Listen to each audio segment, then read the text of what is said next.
Hola amigos, qué gusto saber que están ahí y que están esperando que comencemos este programa especial sobre la Navidad. Van a ser dos programas especiales. Este es hecho en base a preguntas y respuestas, preguntas de ustedes, que ustedes tan amablemente nos han hecho. Y es previo a la transmisión que vamos a hacer del segundo programa, que es sobre la vida de María de Nazaret, de acuerdo a las fuentes más autorizadas de los evangelios apócrifos. Me han pedido mucho que dé bibliografía, lo voy a hacer en esta ocasión porque a ustedes les interesa mucho el tema y yo respetuosamente les voy a dar todas las vías de acceso para la mejor información sobre las preguntas que me han hecho. Y bueno, estamos promoviendo que a partir del mes de febrero vamos a iniciar un curso taller. La segunda generación, porque la primera generación ya tiene conmigo 2 años en este proyecto de curso de religiones del libro. Vemos básicamente, hemos visto el zoroastrismo, el zaratustrismo, en este primer grupo, y luego empezamos a ver el judaísmo. Empezamos desde los tiempos de Abraham, de Moisés, y continuaremos hasta el judaísmo contemporáneo, el judaísmo actual, 4000 años de historia del judaísmo. También hemos hablado del zoroastrismo, y es una religión viva, todavía hay zoroastrianos en el mundo. El parsismo es una religión viva, al igual que el judaísmo. Y entraremos en pleno al estudio del cristianismo, que es muy importante que los cristianos realmente conozcan la historia de su religión. Es asombroso que el conocimiento que tiene un católico de su historia religiosa es casi cero, casi nada, absolutamente 2, 3 ideas. Y si tuviéramos esa visión, qué diferente sería para nosotros la experiencia de la vida religiosa, la experiencia del conocimiento, para entender profundamente la historia realmente de esta gran religión que es el cristianismo. Y obviamente el Islam, que es otra gran religión. De hecho, la religión del futuro es el Islam, porque en este momento, si nosotros estudiamos las cifras de los seguidores de cada religión, nos encontraríamos con que la religión del maometismo es la que va adelante. En este momento, de cada 4 seres humanos, 1 es musulmán. Es una religión que va teniendo cada vez más penetración y se va extendiendo. Mientras que el cristianismo se ha frenado, ya no está creciendo, está como constreñido, está como congelado, el Islam sigue avanzando y sigue probablemente para el año 2050 la tercera parte de la humanidad va a ser musulmana. ¿Y esto por qué? Bueno, porque el Islam ha tenido mayor fuerza y penetración en África. El Islam prácticamente está bajando por África y se está prácticamente llevando a todo el continente africano y por el sureste de Asia. Grandes países que tienen más de 250 millones de habitantes, como es el caso de un gran país que es Indonesia. Ahora casi el 90% de los indonesios son musulmanes. También se está extendiendo por la India, y recordemos que la India tuvo musulmanes desde el tiempo del siglo IX, y bueno, es una religión muy potente.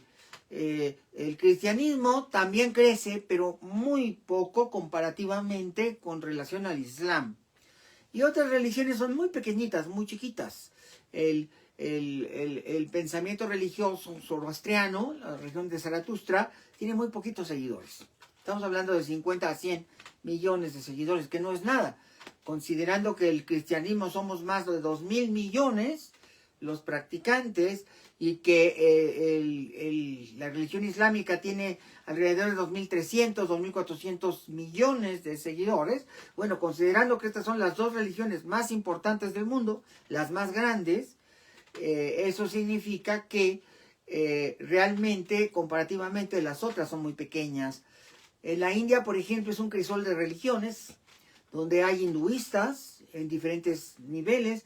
Hay hinduistas brahmánicos, el brahmanismo, hay hinduistas contemporáneos, los modernos hinduistas, y es una religión también importante, también de 1.000 millones, de 1.000 a 2.000 millones de seguidores, pero es la tercera, no es como el cristianismo y el islam, que son enormes. Y por otro lado tenemos otras religiones medianas, como son el confucianismo, que es muy importante en China y que ha renacido. Hay miles de millones de confucianos, más de 1.000 millones de confucianos. Y hay otras religiones pequeñitas, como por ejemplo el taoísmo, es pequeñito. Otra religión grande es el budismo, que también tiene 800 millones, 900 millones de seguidores. Y otras muy pequeñitas como el jainismo, que está confinado a la India y que es una religión bellísima y extraordinariamente espiritual. El sikhismo, son dos religiones hindúes, el jainismo y el sikhismo son religiones del subcontinente indio, constreñidas a muy poquitos seguidores, pero de una gran fortaleza espiritual y un enorme poder espiritual, como el parsismo, que es lo que queda de zaratustrismo. Como ven ustedes, hay una enorme cantidad de religiones. El judaísmo es muy pequeñito. Se estima que no hay más de 50 millones de seguidores del judaísmo en todo el mundo. Sin embargo, a pesar de ser una religión tan pequeña en número de seguidores, es una de las más potentes, porque de ahí derivó el islam y el cristianismo.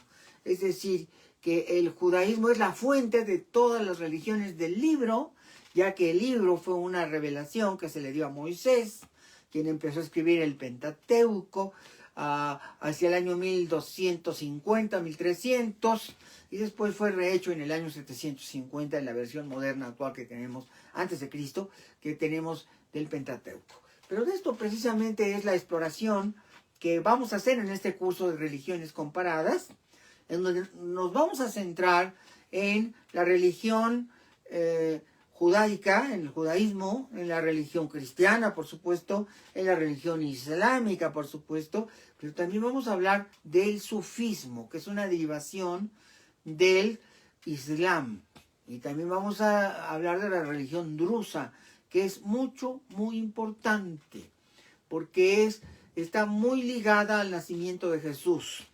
Ya verán ustedes que los drusos consideran a Jesús el más grande maestro de sabiduría y el más eminente enviado de Dios.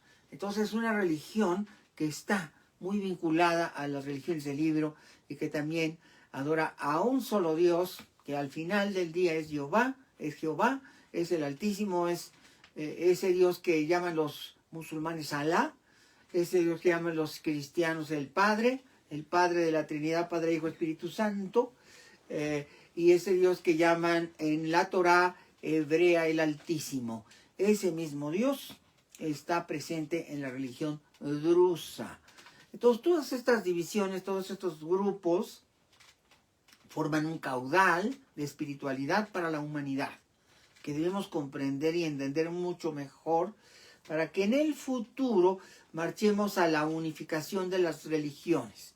El estudio de las religiones comparadas nos permite entender lo que suma y no lo que resta.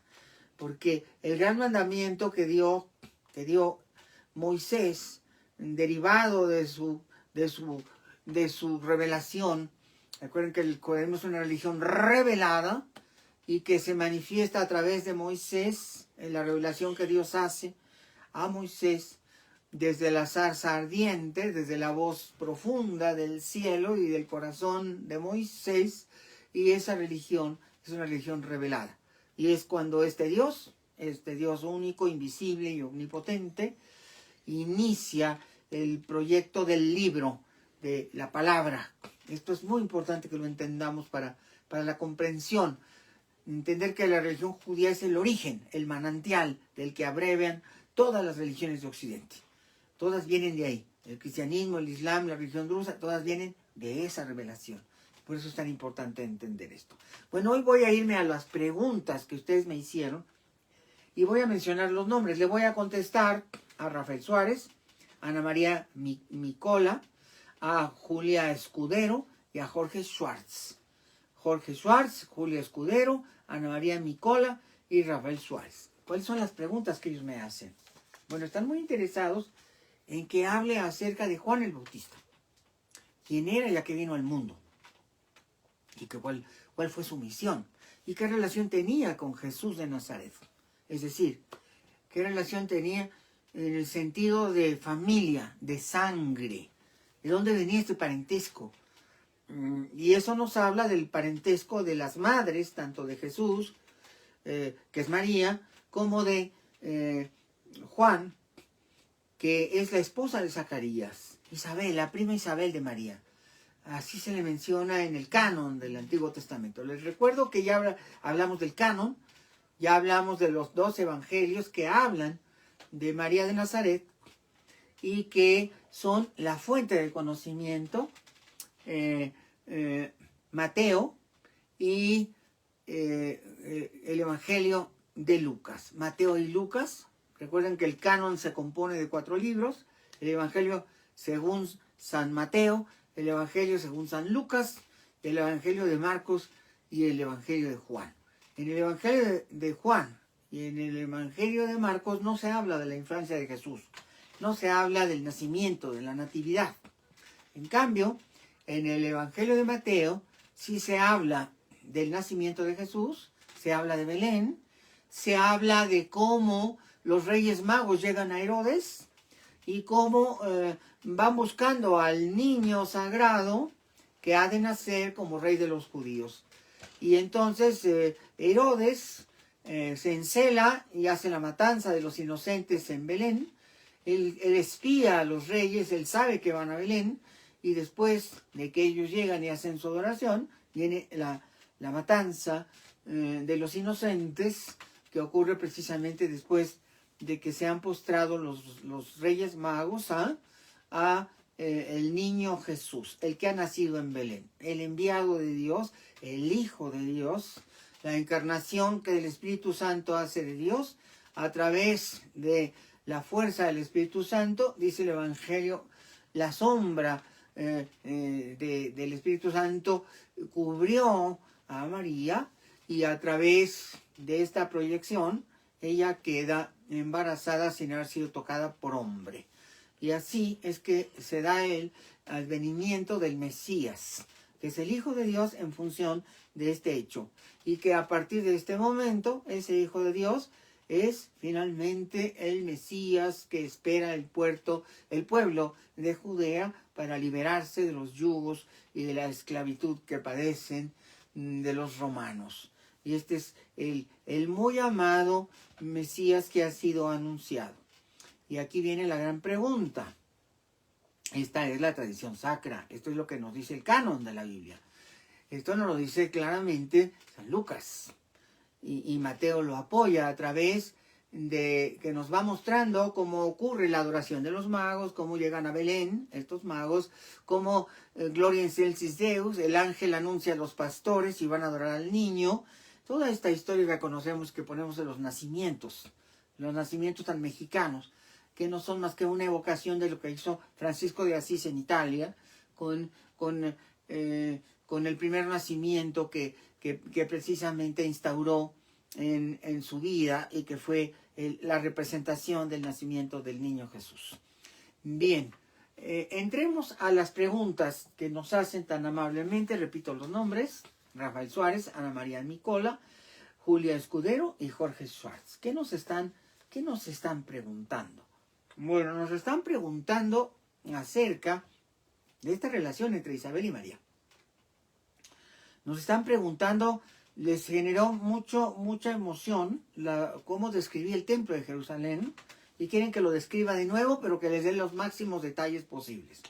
Bueno, Nacho, mi asistente, nos está ayudando y ha colocado aquí un mapa, una especie de croquis, una especie de dibujo en croquis de cómo era el templo de Jerusalén. Yo les voy a platicar a grandes rasgos los rasgos de este templo y de cómo ocurre la aparición del arcángel Gabriel a Zacarías y por qué sucede. Bueno, de esto voy a hablar en el segundo programa, pero hay 3 hechos misteriosos que tienen que ver con los misterios de María. ¿Cuál es el primer hecho misterioso? Que María nace de un hecho portentoso. O sea, María es como Jesús. Jesús nació por voluntad de Dios y del Espíritu Santo. Y a través del cuerpo de María se cumplió la expectativa de la Escritura, el Verbo hecho carne. Es decir, que el Espíritu Santo procreó en el vientre de María a Jesús. Y ahí creció en el vientre de María durante 9 meses, que son las 9 posadas, que la gente dice, eso de las 9 posadas, porque son 9 posadas. Pues es una posada por cada mes del embarazo de María, por eso son 9 posadas. Eso, para los que no lo saben, que no conocen mucho de su religión, es el origen de las 9 posadas. Y por eso son 9, porque son las estancias del nacimiento de Jesús. Las estancias, es decir, las etapas, los 9 meses del embarazo de María. Viene la gran situación. ¿En qué consiste el misterio de María? El misterio de Jesús es ese. El misterio del nacimiento de Jesús es que es creación del Espíritu Santo. Es, dice la palabra, el canon de San Lucas, la inflación, es decir, la creación. Eso es inflación, es la creación, la procreación, en el vientre de María, de Dios, del Espíritu Santo que ha descendido a María. Esa procreación está en el misterio de Jesús.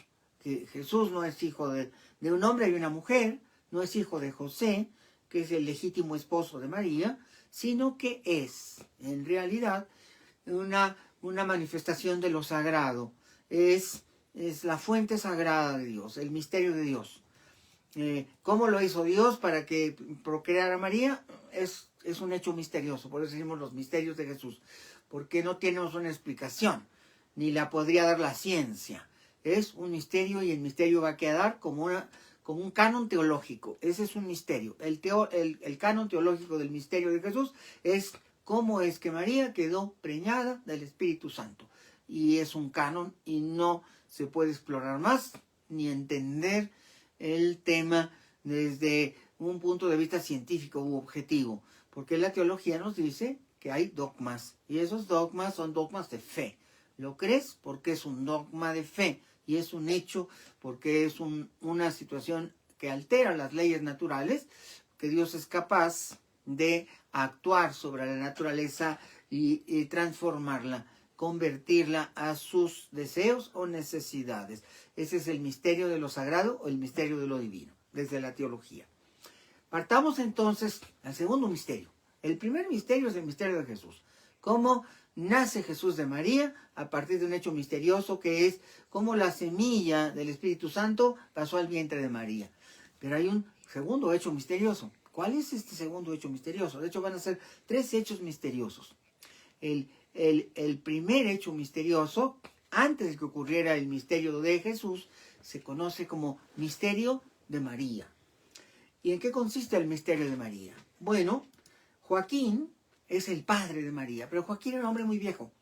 Estaba muy cansado, dice el Evangelio gnóstico.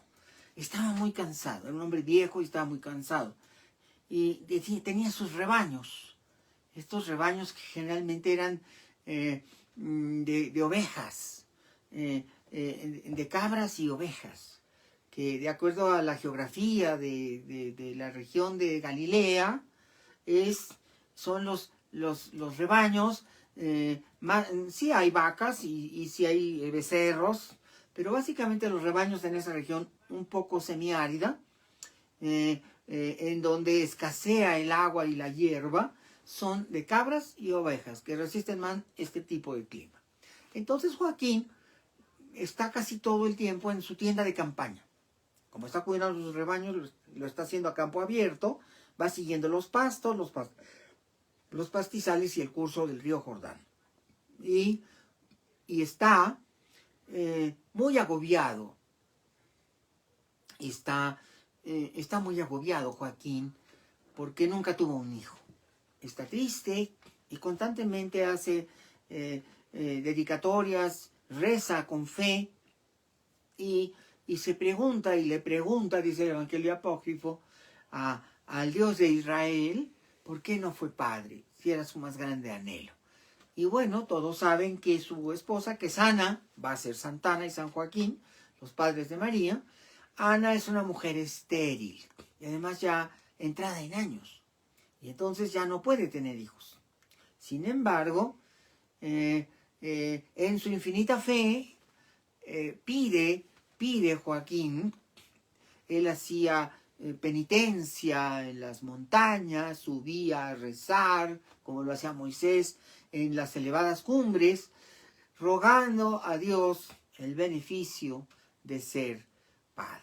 Y un día Dios escucha su llamado y entonces envía al ángel del Señor, que es Gabriel, el arcángel Gabriel, y le anuncia que va a ser padre.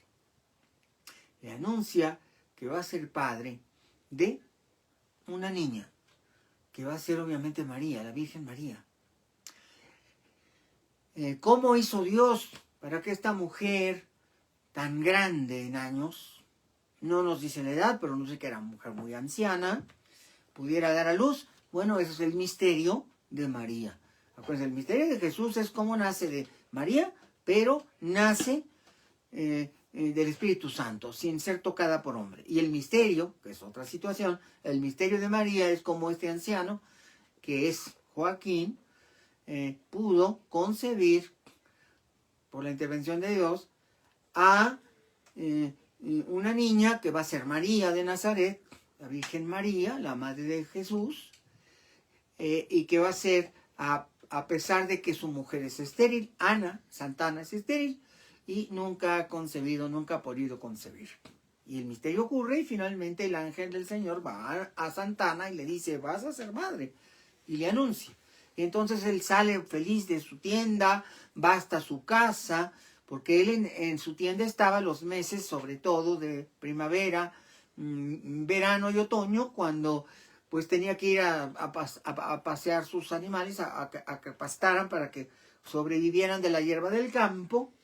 Y en el invierno pasaba en su casa con su mujer, que era Ana, Santa Ana. Y entonces llega con Santa Ana y Santa Ana está feliz, como loca, dando de gritos, porque está muy feliz de que el arcángel le dijo que va a ser madre. Y entonces Joaquín le dice, a mí también me dijo el arcángel que vas a ser madre y que yo voy a ser padre. Y así nace María. Esto viene en los evangelios apócrifos. Voy a dar la ficha y la narración completa en el segundo programa. Así es que váyanse al segundo programa y ahí voy a hablar exactamente de cómo ocurre el misterio de María, el nacimiento de María de Nazaret. Y ahora vámonos al tercer misterio, que tiene que ver con la otra pregunta que me hacen. Repito los nombres: Rafael Suárez, Ana María Micala, Julián Escudero y Jorge Schwartz. Ellos me están preguntando acerca del nacimiento de Juan el Bautista. Todos estos enviados, María es una enviada. Por lo tanto, nace de manera misteriosa, de una madre estéril y anciana. En el segundo caso, cuando nace Jesús, nace también de manera misteriosa. María es una doncella, jovencita, de 17, 18 años, pero no ha sido tocada por varón. Entonces también es un misterio, y es el segundo misterio. Pero el tercer misterio, ¿cuál es? Bueno, pues el tercer misterio es que María tiene una prima muy cercana, una prima hermana, y esta prima muy cercana, esta prima hermana, es Isabel, esposa de Zacarías. Y Zacarías oficia en el templo de Jerusalén. ¿Por qué? Porque Zacarías siempre fue un hombre de religión, un hombre de santidad y un sacerdote. No era sacerdote de tiempo completo. Cuando estudiamos las órdenes sacerdotales de Levítico, que eso viene en el Pentateuco, nos damos cuenta que hay varios tipos de sacerdotes, una jerarquía como de 25 niveles. De ahí está tomada, por ejemplo, la jerarquía católica, que hay muchos niveles. El Santo Padre es el Papa y es el Sumo Pontífice, pero abajo están los cardenales, y luego abajo están los arzobispos, y luego abajo están los obispos, y luego abajo de los obispos están los presbíteros, y los curas, y luego abajo, y vemos que hay una jerarquía, hasta llegar al seminarista. que es el que está estudiando para sacerdotes. Esta larga jerarquía es muy semejante a la que había en tiempos de Moisés, en tiempos de David, y en tiempos de Salomón, y en tiempos de Daniel, y en tiempos de Anás y Caifás, que son los sumos pontífices del tiempo de Jesús.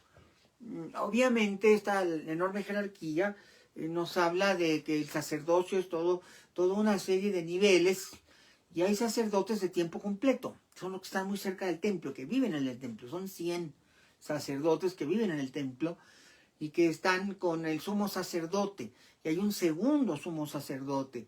Estos dos sumos sacerdotes, el principal, que es el pontífice máximo, porque así se le llamaba en el templo hebreo, el sumo pontífice, de ahí tomó su nombre el Papa. Este sumo pontífice, ¿qué quiere decir sumo pontífice? La palabra pontífice es en latín y significa puente. Y por lo tanto es un puente entre Dios y los hombres.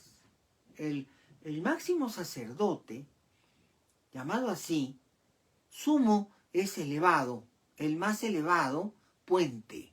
Eso quiere decir sumo pontífice. El más elevado puente entre Dios y los hombres, o el vehículo por el que fluye la voluntad y el pensamiento de Dios a los hombres. Eso es un sumo pontífice, ese es un sumo sacerdote. Y eso es lo que es el sumo sacerdote hebreo del templo de Jerusalén, que vamos a encontrar muchos nombres, muchos sumos pontífices importantes en el siglo I. Ya hablaré de eso en su momento, cuando hablemos de judaísmo, y explique yo todo eso en el curso taller que voy a dar. Que por cierto va a ser en Zoom, porque me decían, ¿y el curso cómo va a ser, doctor? Yo vivo en Estados Unidos, yo vivo en Centroamérica y quiero tomar su curso. Bueno, no tienes que venir, es a través de Zoom, conectas por la plataforma de Zoom y el curso se vive dentro de la plataforma de Zoom. Tú puedes estar en cualquier lugar de la Ciudad de México, en cualquier lugar de la República Mexicana o en cualquier lugar fuera de México, lo puedes llevar y lo puedes participar de la misma manera que si estuvieras aquí, a 2 cuadras de aquí. Entonces el curso es en Zoom. Y ahí estudiaremos precisamente todo cómo era el mundo sacerdotal judío y la importancia que tiene para la historia del cristianismo y de Jesús. En su momento voy a hablar de todo esto. Pero ahora centrémonos en Zacarías. Y Zacarías, ¿quién es? Bueno, es el esposo de Isabel. Es un hombre santo, es sacerdote, y pertenece no al grupo de los 100. Hay un segundo grupo que es de 400 sacerdotes. También hay un grupo que son los 70 entre el trono de Dios, que es el Sanedrín, que es un consejo de sumos sacerdotes, los más elevados. Y cuando lleguemos a Semana Santa, voy a hacer una serie de programas especiales, en la Semana Santa de 2025, donde voy a explicar cómo era el Sanedrín. El Sanedrín que enjuició a Jesús, que lo condenó a morir en el sacrificio o en el santo oficio. Y hablaré ahí de 2 grandes conversos al cristianismo que eran parte del Sanedrín. En su momento hablaré de José de Arimatea, que es un miembro del Sanedrín, que es discípulo de Jesús y amoroso seguidor de Jesús, y que le ofrece su tumba para que ahí sea colocado. Es esa tumba donde habitó antes de donde resucitó después de su crucifixión. Pero eso es otro tema. Vamos entrando en Zacarías. Entonces hay una conexión entre estas 3 parejas sagradas. Primera pareja sagrada, José y María. Segunda pareja sagrada, Joaquín y Ana. José y María, los padres de Jesús. Joaquín y Ana, los padres de María.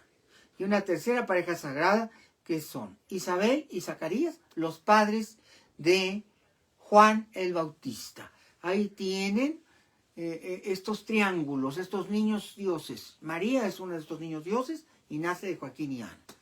Y José y María son los padres de del niño Dios, de Jesús, aunque sabemos que José, pues en realidad es un padre sustituto, es el enviado por Dios a criar a Jesús.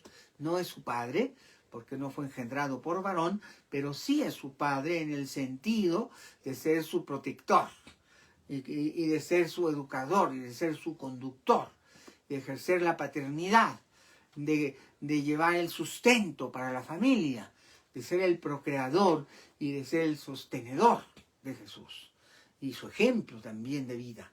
Entonces, estas son, y finalmente, Zacarías e Isabel, que son muy viejitos, muy ancianitos. Es la misma historia con Joaquín y Ana. Son tan viejitos que María, la Virgen María, se queda huérfana. María es encargada al templo, se convierte en una virgen del templo y por eso se va al templo. Y ahí la conoce José. Pero básicamente es una mujer que ha quedado huérfana porque su mamá es muy viejita. Santana es una ancianita muy viejita y Joaquín también, un hombre muy viejo. Y entonces antes de que ella llegue a la pubertad, mueren Joaquín y Ana y ella se queda huérfana porque son muy viejitos. Y en el caso de Isabel y de Zacarías también son muy viejitos. Isabel no ha podido engendrar, y es una mujer mayor. No es tan grande como Santana. Ella sí va a ver a Juan ya adulto, pero es una mujer estéril. Y Zacarías hará la petición a Dios, así como la hizo Joaquín para que naciera María, Zacarías la hará para tener un hijo. Y este hijo que va a ser anunciado va a ser nada menos que Juan el Bautista. Hablemos un poco de Zacarías, centrémonos en Zacarías, para contestar la pregunta que me hicieron. ¿Qué tiene que ver Zacarías en el templo? Bueno, Zacarías no tiene el rango de estar entre los 100 levitas mayores. Tampoco tiene el rango de ser parte del consejo del Sanedrín, de los 70 grandes, eminentes sacerdotes. Tampoco, Zacarías tampoco está en el grupo de los 400 sacerdotes que están asignados todo el año al templo, porque el templo es inmenso. Ya les platiqué en otras ocasiones que es del tamaño del Zócalo de la Ciudad de México. Cuando uno ve el Zócalo de la Ciudad de México, que es enorme, imagínense exactamente de ese tamaño era el templo de Jerusalén. El Zócalo de la Ciudad de México es inmenso, porque era la plaza de Tenochtitlan. Cuando en 1522, después de la conquista, Hernán Cortés le dice a sus arquitectos, que no eran arquitectos, eran hechizos, pero finalmente la gente que actuó como arquitectos, quiero una gran plaza como la que tenía Tenochtitlan, de los 78 edificios. Hizo un diseño que respetaba las dimensiones que tenía la plaza colosal que estaba frente al Templo Mayor, y que era inmensa. Y entonces el Zócalo de la Ciudad de México es una réplica de la Plaza Mayor de Tenochtitlan, donde estaban los 78 edificios. Y así de grande era el Templo de Jerusalén, así de enorme. Porque así lo quiso Herodes el Grande. Yo ya hablaba mucho del rey Herodes, ya les platiqué muchas cosas, así es que voy a ser muy breve con Herodes. Herodes llega al poder en el año 38. Y Herodes es un idumeo, no es un judío. Y la gente no lo quiere por eso, porque es un mestizo. Y los mestizos no les gustan. Creo que nunca han sido exitosos los mestizos en ninguna cultura. Siempre los mestizos son cuestionados, porque ni son de aquí ni son de allá. Y entonces Herodes sí tiene sangre judía en sus venas, pero es básicamente idumeo. Y los idumeos hablan arameo. Y los idumeos son más bien árabes. Son ismaelitas, es decir, árabes. Así le llamaban en esos tiempos a los árabes, ismaelitas. Y entonces no lo quieren por eso. Y entonces se hace con el poder porque Roma necesita de un gran guerrero y de un militar probado en batalla. Y lo era Herodes, era un gran militar y un político cruel y tiránico, asesino inclusive.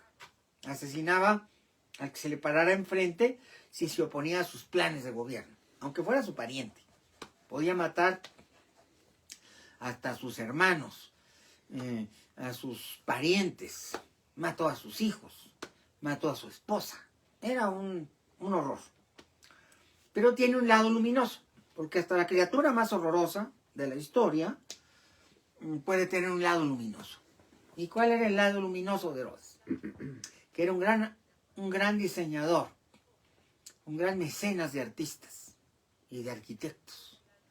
Y entonces él soñó con construir un gran templo.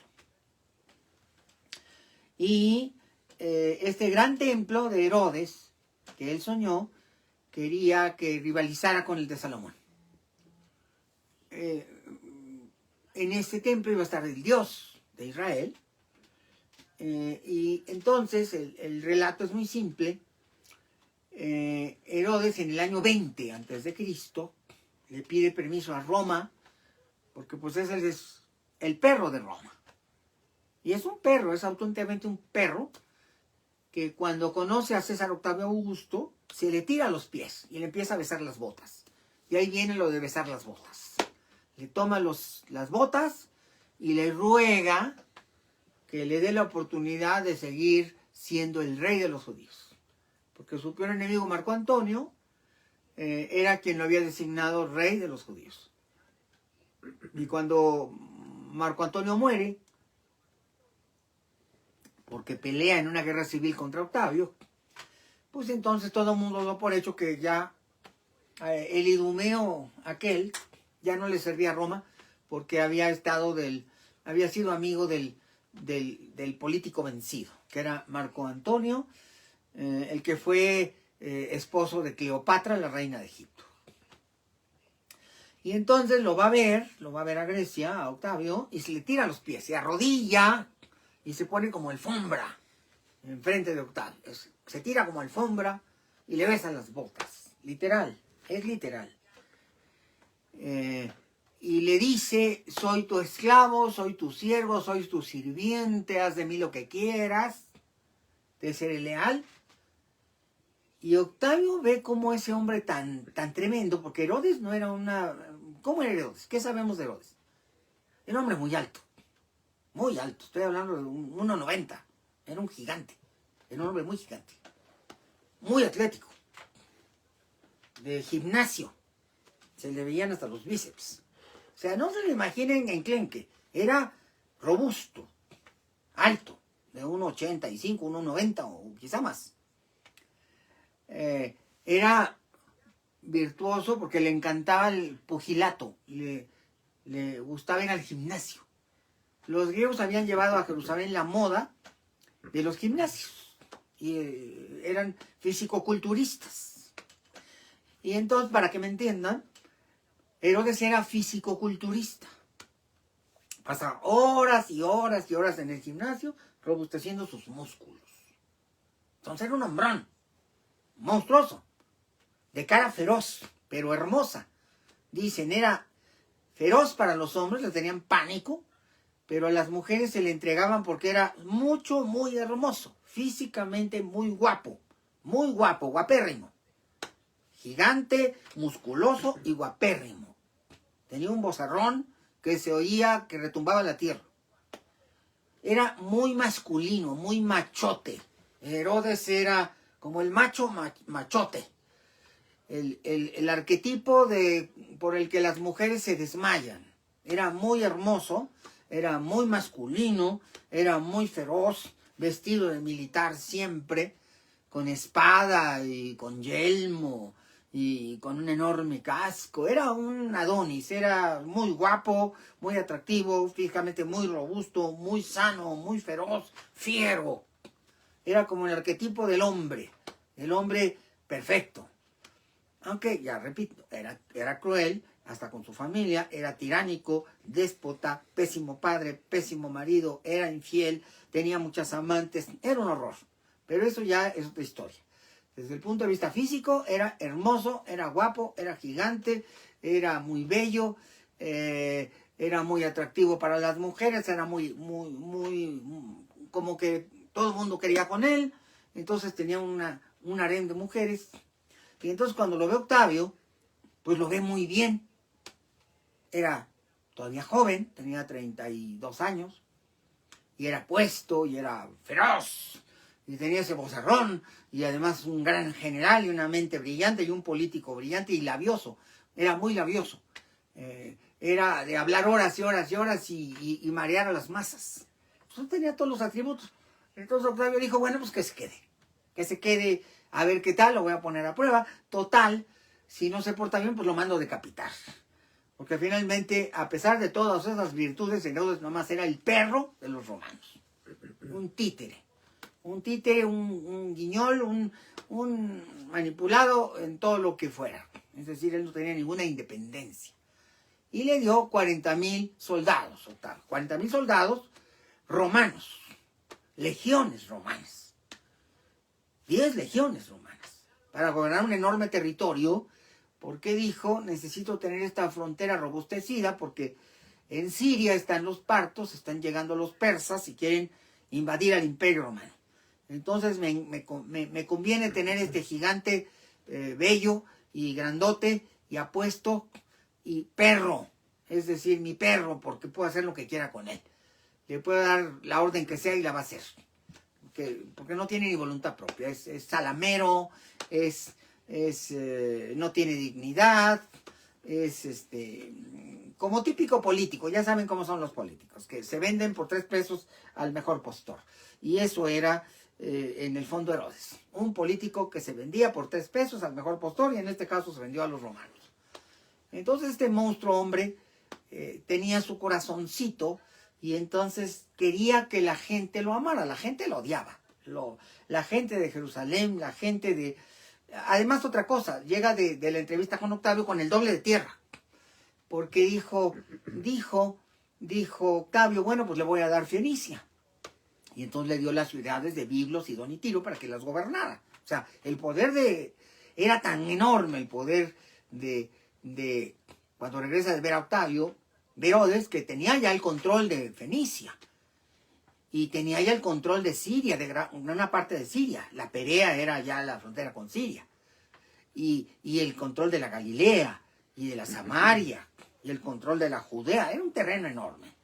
Como el triple de lo que hoy es Israel. Era enorme el territorio que le da Roma a Herodes con sus 10 legiones para que lo gobierne y para que mantenga el orden y para que reprima a la gente. Que tenga a la gente aterrorizada y que paguen el impuesto que Roma quiere y que sea un gobierno despiadado. Porque realmente Herodes tenía la mano dura, era despiadado. Él no se le temblaba la mano para crucificar, para decapitar. No tenía problema con su crueldad. Era sumamente cruel. Y aún así, él quería que lo amara a su pueblo. Pues ¿cómo lo iban a amar teniendo todas esas cualidades negativas o lo contrario a cualidades, defectos?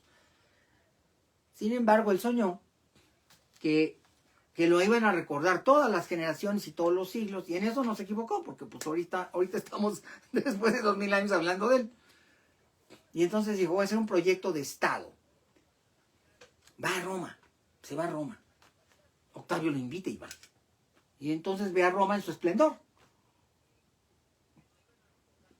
Camina por las calles de Roma, lleva su escolta de soldados, es recibido en el Palacio de los Césares, en la Domus Augusta, visita los grandes templos, visita el templo de Júpiter, que era el gran templo de Roma, en el Foro Romano. Y queda impresionado de Roma, de sus dimensiones, de sus espacios, de su belleza, de sus dimensiones colosales, sus murallas, sus avenidas, sus plazas, sus monumentos. Y está 3 meses en Roma, no fue 2 horas, está 3 meses en Roma. Y entonces decide que cuando regrese a Jerusalén, acuérdense, estamos en el año 20 antes de Cristo, está gobernando Augusto Octavio, sobrino de Julio César, y dice, yo voy a llegar a Jerusalén y voy a derrumbar Jerusalén y la voy a hacer nueva. Y va a ser otra Roma. Y la voy a hacer a imagen y semejanza de Roma. va a ser tan bella como Roma.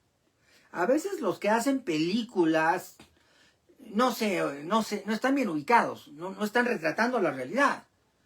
A veces nos ponen una Jerusalén toda tiznada y toda feyuya. No, esa nunca existió. No. Realmente lo que hizo en sus años de gobierno, que son larguísimos, que prácticamente gobierna casi 4 décadas, Herodes llega en el clímax de su poder en el año 20 y dice: voy a derrumbar toda Jerusalén.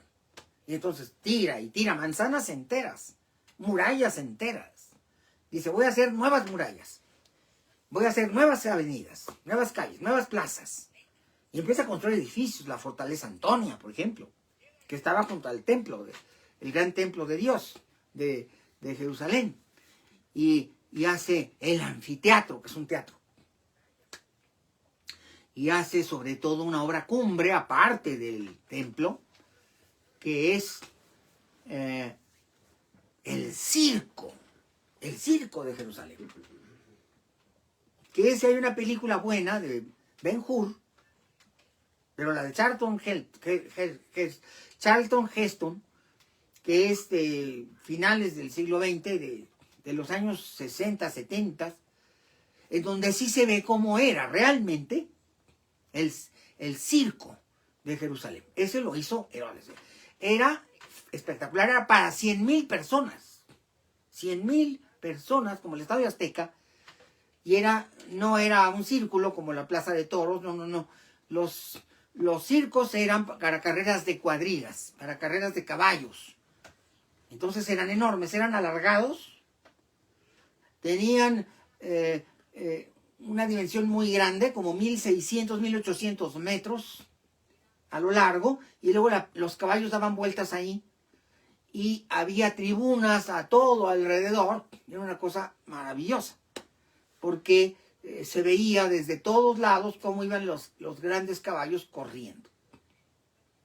Y ese edificio todavía existen partes de ese edificio en Jerusalén.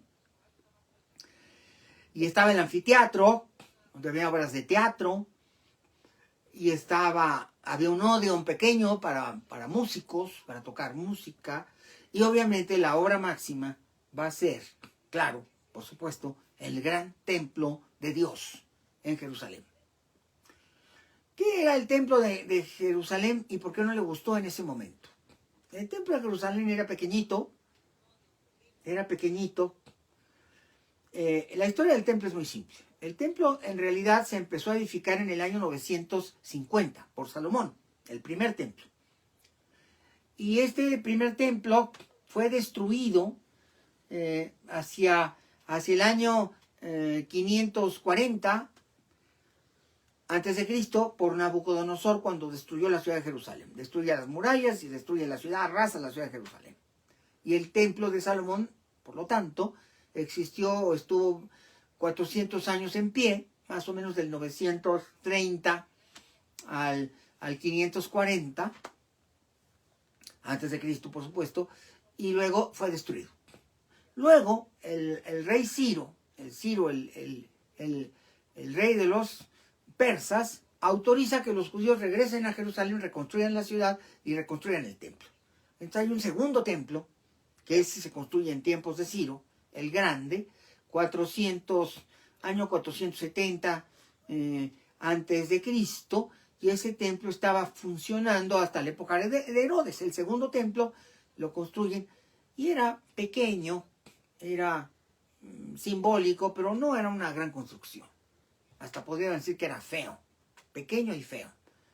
Entonces cuando llega Herodes y dice: esto está muy feo, tírenlo. Y lo tiran. Este segundo templo que había construido, se había construido por orden de Ciro, el emperador persa. Y entonces el tercer templo, que es el de Herodes, es descomunal.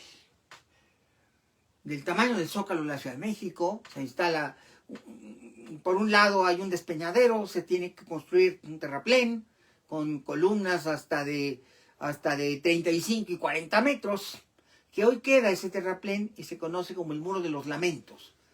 Es adorado todavía como parte del templo, y es donde se van a hacer peticiones, se meten papelitos en las grietas para pedir a Dios favores o para agradecer a Dios bendiciones. Ese todavía existe. Y finalmente, el gran templo de Jerusalén era cuadrangular, era cuadrado. Aquí lo vemos precisamente, y no vemos todo el templo, vemos nada más un pedacito del templo, porque el gran templo era inmenso.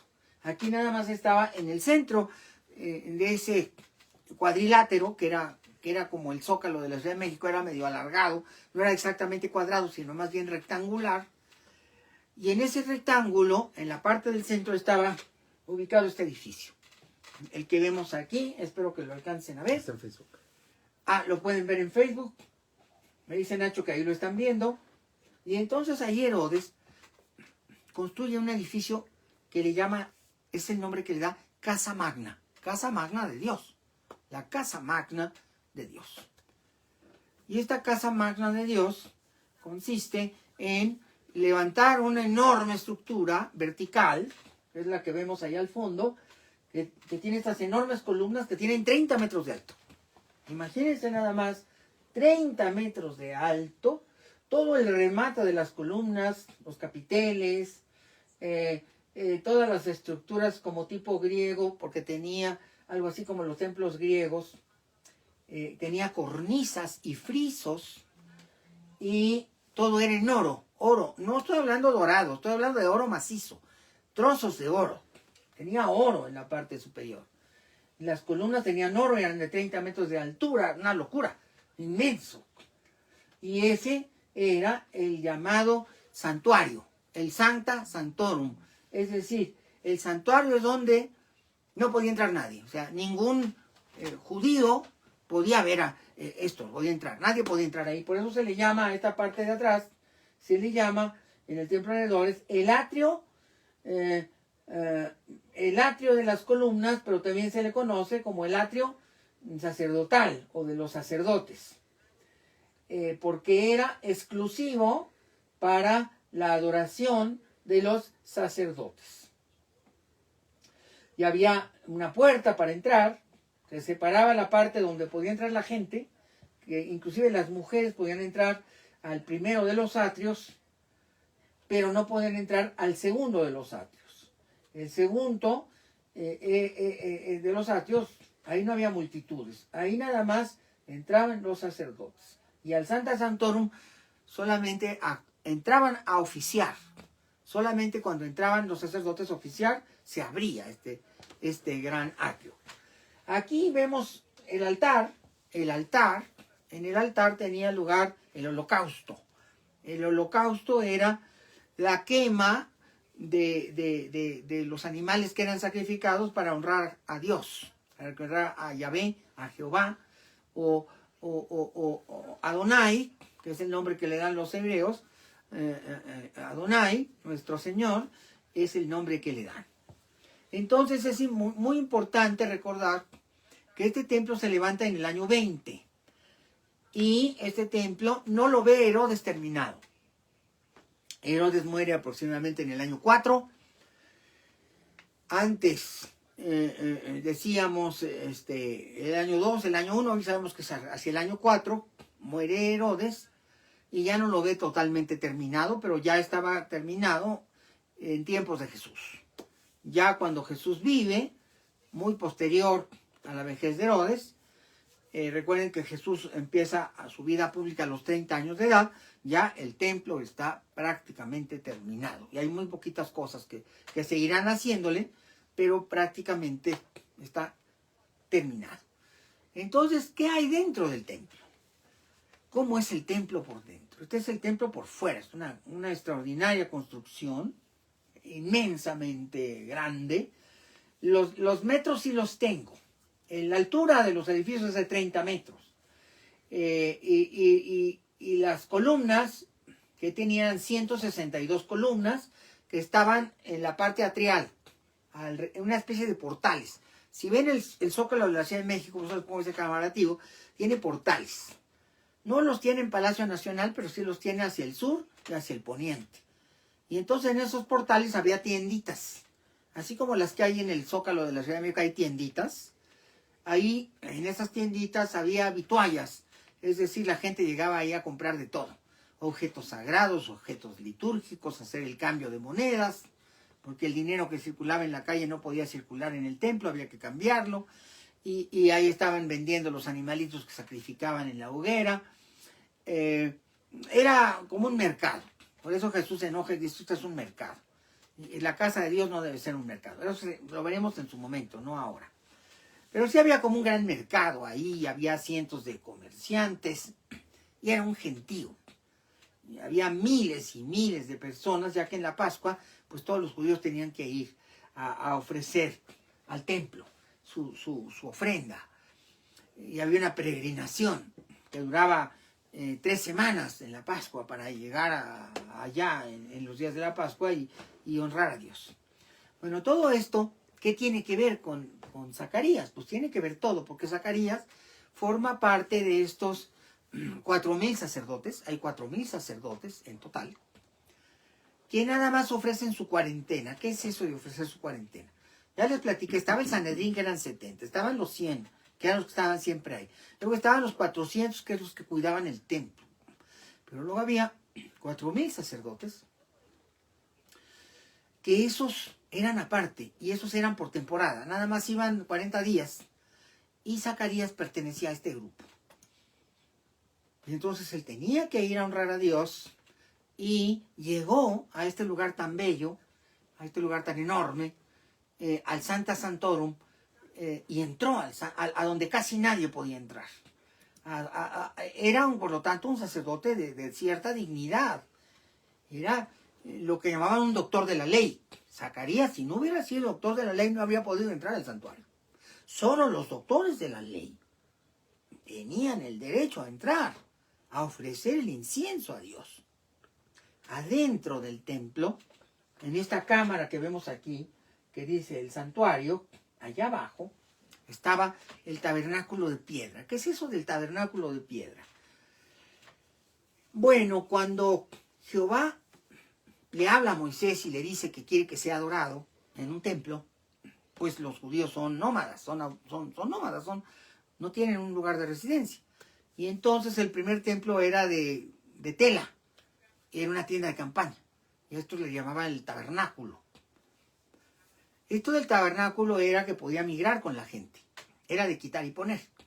Era un santuario muy parecido a este, pero era de palos de madera y de cortinas de cuero, cortinas de tela y cuero. Y conforme pasaron los siglos y el rey David le hizo a Dios su templo de piedra, esto fue hacia el año 950, ya lo expliqué, antes de Cristo por supuesto, pues se adoraba en este tabernáculo. Pero cuando ya se hace el templo de piedra, el tabernáculo se hace de piedra. Entonces en realidad lo que vemos ahí es una imitación del tabernáculo.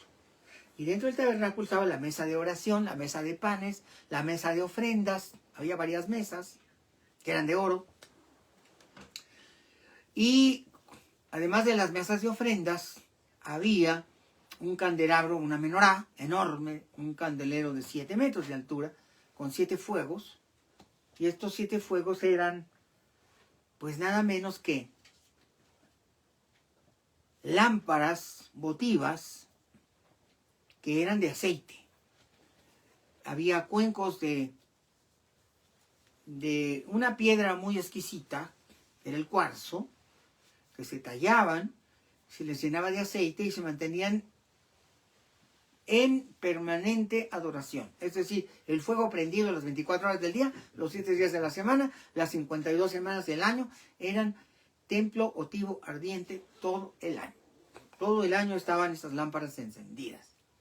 Hoy en los templos católicos se hace lo mismo con la lámpara del Santísimo, que está ardiendo todo el año en los altares católicos. Bueno, además de la menorá, de las mesas de panes, de las mesas de oración, de las mesas de ofrendas, había el Arca de la Alianza. Y el Arca de la Alianza, antes de llegar a ella, había un gran velo. Ayer hablé del velo, ya lo expliqué. Nada más voy a decir que el velo se hacía de seda, que se traía de China, a través del Mar Rojo, desde la India.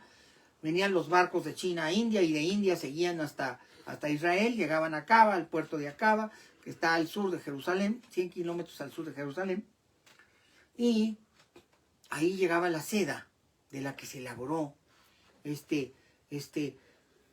gran velo, que era inmenso, tenía 30 metros de altura, 60 metros de ancho. Y este velo era el que simbólicamente hacía una separación del espacio sagrado y del espacio profano. Lo sagrado hacia adentro, lo profano hacia afuera. Y detrás de ese velo también había una cortina de terciopelo. Y el terciopelo se hacía trayendo una tela que se hacía en Grecia. En Egipto se traía el lino. Ya dije, la seda venía de China, el lino venía de Egipto. Y el terciopelo venía de Ucrania, de lo que es los Balcanes, de esa zona. Y era una tela muy fina.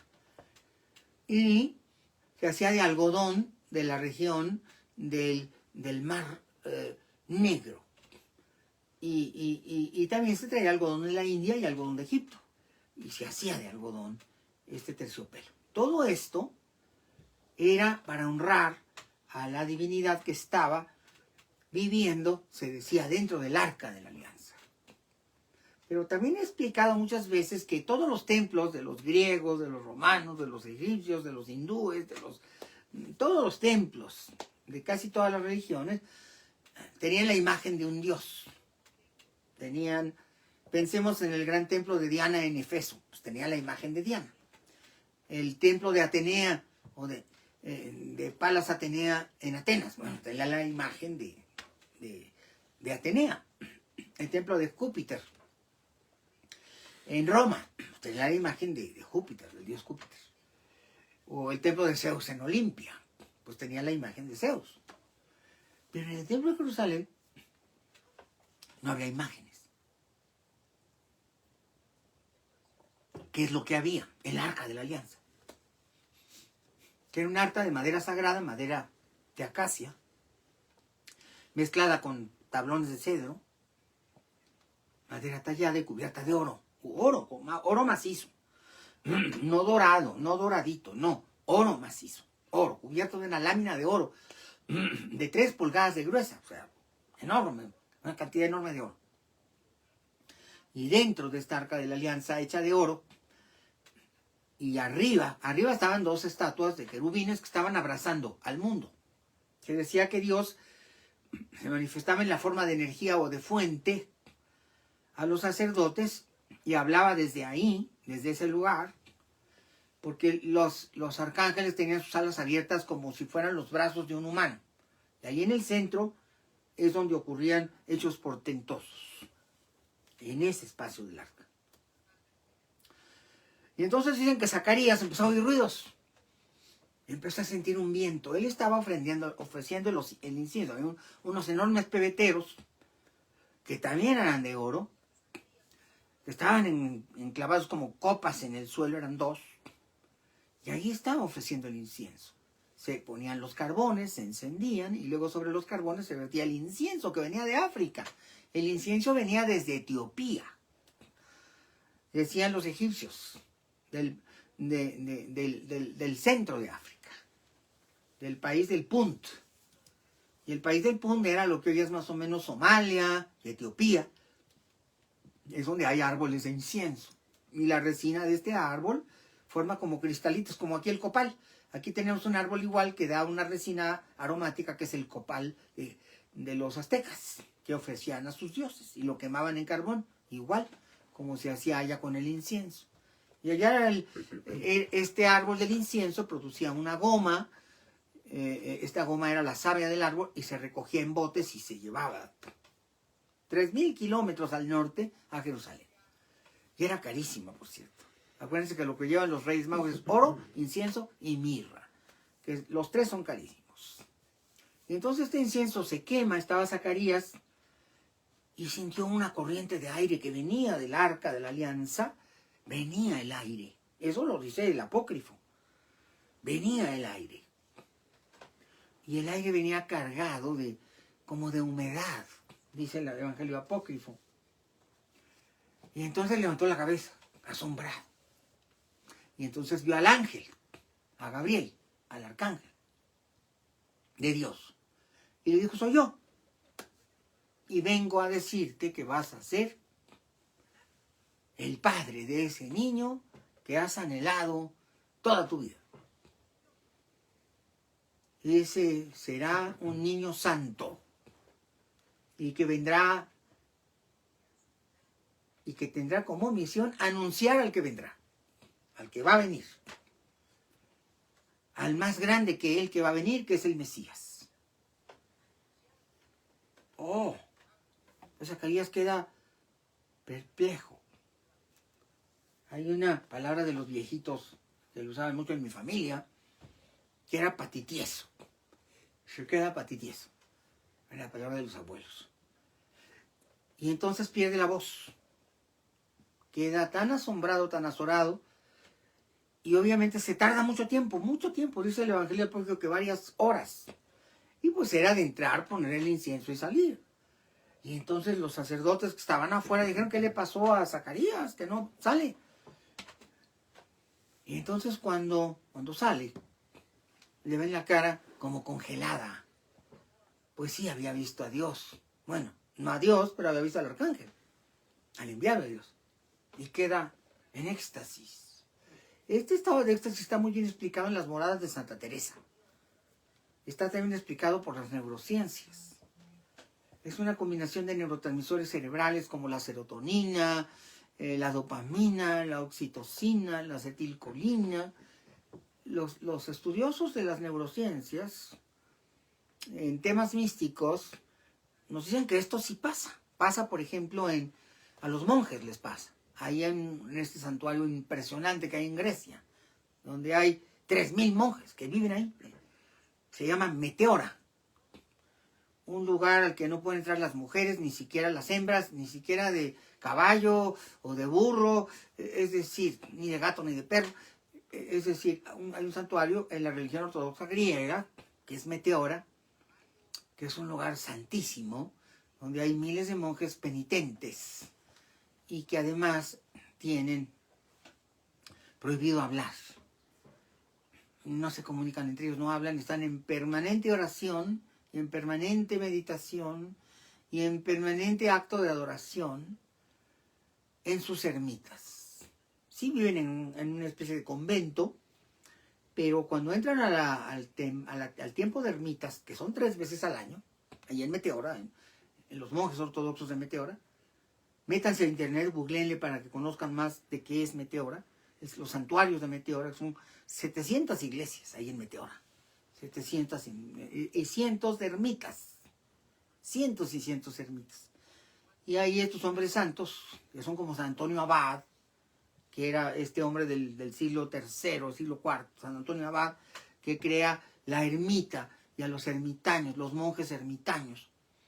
Y siguen todavía esta visión de San Antonio Abad, de permanecer con la divinidad, en compañía de Dios. Ven a Dios, escuchan a Dios, viven a Dios en su interior. Tienen estos cambios bioquímicos en sus cerebros, que estudia la neurociencia, estos estados serotoninérgicos al máximo, y se produce, esto ya es ciencia, esto ya es la ciencia del siglo XXI, que nos permite conocer esto. Nos permite sacar unas gotitas de sangre, llevarlas al análisis y ver qué neurotransmisores cerebrales están en este estado de iluminación, de redención. Esto no es metáfora, esto es literal. Existen estos laboratorios, existen estas investigaciones. Investiguen. La conexión divina es un libro de Antonio J. Rubia, un gran neurocientífico que nos explica cómo ocurre el fenómeno místico desde el punto de vista de la neurociencia. Pero estos estados alterados de conciencia, que es lo que vivió seguramente en esa experiencia el padre de Juan el Bautista, este hombre devoto, este hombre religioso, este hombre místico, pues es obvio que tuvo una revelación, es obvio que eso de ver al arcángel representa, es una manera metafórica que tiene el Evangelio apócrifo de decirnos que vivió una experiencia alterada de conciencia, un estado alterado de conciencia, y que tuvo un acto de comunión con lo sagrado, con lo divino, con Dios, con sus enviados, con sus ángeles, y queda mudo, y no va a hablar. No va a hablar hasta que nazca Juan el Bautista, no va a hablar. Queda mudo por este estado alterado de conciencia, por esta experiencia sagrada. Pero eso sí, sale con una cara de felicidad como impresionante, una cara de felicidad total, de arrebato místico. Es el famoso arrebato místico, que desde las neurociencias es una concentración de neurotransmisores de la experiencia mística, ya mencioné cuáles: oxitocina, que está relacionada con el amor y la ternura; dopamina, que está relacionada con el gozo místico y erótico; la hormona serotonina es una hormona de misticismo y de fe, y la hormona oxitocina es una hormona de felicidad interior. Y luego la endorfina también genera felicidad interior, y la hormona GABA y la noradrenalina es una hormona de expansión de la vitalidad.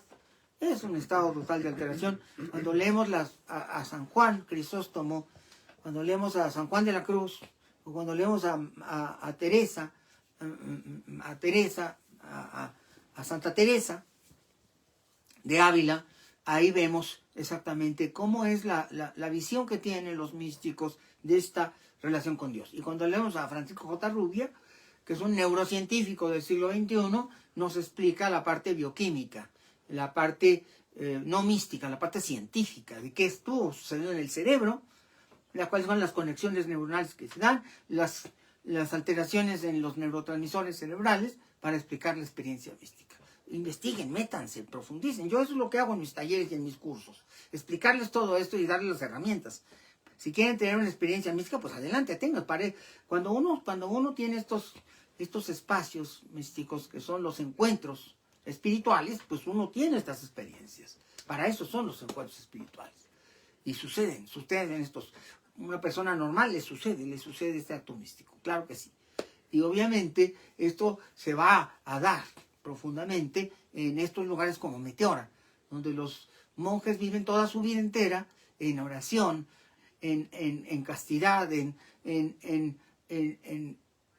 fe, en conocimiento, leyendo, escribiendo, experimentando su propio cuerpo como laboratorio químico, de instrumento de la fe, y que entran en estos estados alterados de conciencia que la ciencia puede explicar, y que nos habla de una gran expansión de la conciencia, de una gran felicidad interior, de un sentido de unificación con el mundo. El amarás a tu prójimo como a ti mismo tiene que ver con estas experiencias, y eso es lo que experimentó finalmente, lo que vivió Zacarías en este momento maravilloso que viene descrito en las fuentes. Esto viene obviamente en el canon de la Biblia. Búsquenlo en el Evangelio. Ya les expliqué que no es que sea el mejor, todos son buenos, pero el que nos explica todo esto es precisamente en el canon de la Biblia, el Evangelio, que ya le dedicamos un programa completo, y ya hemos visto cómo lo describe precisamente, cómo lo dice, cómo lo explica San Lucas en su Evangelio cuando lo dice. Aquí lo dice. Y el Espíritu Santo lo dice aquí, San Lucas, que el ángel dijo. En las palabras de San Lucas, él lo dice de una manera muy interesante, porque San Lucas nos dice que había, que Juan fue un predestinado, y entonces su papá Zacarías vive una experiencia mística y lo dice de manera muy bella. Hubo en los días de Herodes, el rey de Judea, un sacerdote llamado Zacarías, de la clase de Abías. Su mujer era la hija de Aarón y se llamaba Elizabeth. Ambos eran justos delante de Dios y andaban en la ordenanza del Señor, y Elizabeth era estéril y ambos eran de edad avanzada. Aconteció que ejerciendo Zacarías el sacerdocio delante de Dios, ya les expliqué todo esto, según su clase. ¿A qué se refiere? Bueno, el tipo de sacerdote que era, según su clase. Cada sacerdote tenía un nivel, una jerarquía. Por eso dice según su clase. Y conforme a la costumbre del sacerdocio, le tocó en suerte ofrecer el incienso, entrando en el santuario del Señor. Y toda la multitud del pueblo estaba afuera orando a la hora del incienso. Y se le apareció un ángel del Señor, o sea, es este efecto místico que les acabo de explicar, y se le apareció el ángel del Señor, y puesto en pie a la derecha del altar del incienso. Y se turbó Zacarías al verle, y le sobrecogió, y dice, pero el ángel le dijo, Zacarías, no temas, porque tu oración ha sido oída, y tu mujer Elizabeth te dará a luz un hijo, que llamarás y nombrarás Juan, y tendrás gozo y alegría, y muchos regocijarán de su nacimiento, porque será grande delante de Dios, y no beberá vino ni sidra, será lleno del Espíritu Santo, aún desde el vientre de su madre, y hará que muchos de los hijos de Israel se conviertan al Señor Dios, e irá delante de él con el espíritu y el poder de Elías, para hacer volver los corazones de los padres a los hijos, y de los rebeldes a la prudencia de los justos, para preparar al Señor un pueblo bien dispuesto. Dijo Zacarías al ángel, ¿en qué conocer esto? Porque yo soy viejo, y mi mujer es de edad avanzada. Respondió el ángel, le dijo, yo soy Gabriel, que hoy delante de Dios he venido y he sido enviado a hablarte y darte estas buenas noticias. Y ahora quedarás mudo y no podrás hablar hasta el día en que esto se haga realidad, por cuanto no creíste mis palabras, las cuales se cumplirán a su tiempo.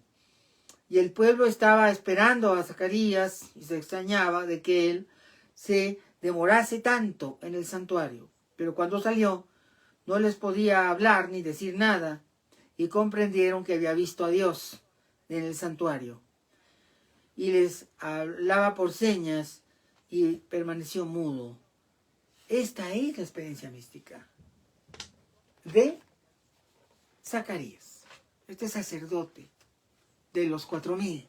Ya les expliqué los tipos de sacerdocio, la experiencia mística. Pero yo quería explicarles la experiencia mística desde la experiencia mística. Esto de ver los ángeles no es nada más de ver los ángeles, es de entender en qué consiste la iluminación, en qué consiste la elevación de la conciencia para los místicos, para los verdaderos hombres de fe. En estos tiempos tan turbulentos donde la gente está tan materialista, pensando en cosas para la Navidad y comprando regalos, se nos olvida lo esencial, que es centrarnos en lo sagrado, en lo divino, centrarnos en la experiencia mística, en el amor del hombre por el hombre. En Deuteronomio, cuando dice, amarás a tu prójimo como a ti mismo. Eso es la venida de Jesús, eso es la Navidad. Eso es lo que nos lleva a pensar cómo ser mejor persona, cómo ser mejor hijo, cómo ser mejor padre, cómo ser mejor hermano, cómo ser mejor ser humano, cómo ser mejor persona. Cada instante que vivo, cada decisión que tomo, cada elección. Y por eso la Navidad debe ser desprovista de esta carga comercial. ¿Y qué te trajo Santa Claus? No, mejor, ¿y qué te trajo esta Navidad? ¿Qué experiencia interna tuviste? ¿Qué proyecto tienes de vida para mejorarte a ti mismo? Para ser una persona mejor. Mañana, con tus pensamientos, con tus sentimientos, con tus oraciones, con tu cántico interior, como dicen los místicos, así de San Juan de la Cruz, San Juan Crisóstomo, en tu canto interior, como hombre de fe. ¿Para qué te va a servir la Navidad? ¿Para decorar tu casa bonito? ¿Para regalar cosas materiales? ¿O te quieres hacer un regalo a ti mismo? De sabiduría. Un regalo de sabiduría, un regalo de amor a la vida, un regalo para crecer como ser humano, como persona, y mejorarte en tu familia, mejorarte en tu condición humana, hacer un proyecto de vida exitoso, ser mejor persona, hacer una carrera, terminar un objetivo, alcanzar un sueño. Piensa en eso en esta Navidad, porque el mensaje de Jesús es ese. Es Gloria in excelsis Deo, como dice el Evangelio de San Lucas. Eso es lo que los ángeles pusieron en el cielo. Gloria a Dios en las alturas, paz a los hombres de buena voluntad. Construyamos una sociedad más pacífica y más amorosa. Que esto nos sirva para entender el mensaje realmente auténtico de las religiones. Todas las religiones, pero muy especialmente la cristiana. Y muy especialmente la religión de Cristo, de Jesús, que es infinitamente espiritual. Es un acto de grandiosidad humana, el pensamiento filosófico que está atrás de la doctrina cristiana y de su fuerza y su vitalidad transformadora para nosotros. Ojalá que haya respondido yo a las inquietudes y las preguntas de Rafael Suárez, Ana María Micala, Julia Escudero y Jorge Schwartz. Y es un gusto el haber estado con ustedes. Me despido de este primer programa. Va a haber unos segundos en 10 minutos, donde hablaremos de los evangelios apócrifos, hablaremos de los evangelios gnósticos, hablaremos de otras fuentes y en 10 minutos nos vamos a reunir para hacer el segundo programa. Amigos, muchas gracias por haber estado en el canal cultural conmigo en esta primera emisión. Y por supuesto, muchas gracias y nos vemos en 10 minutos más.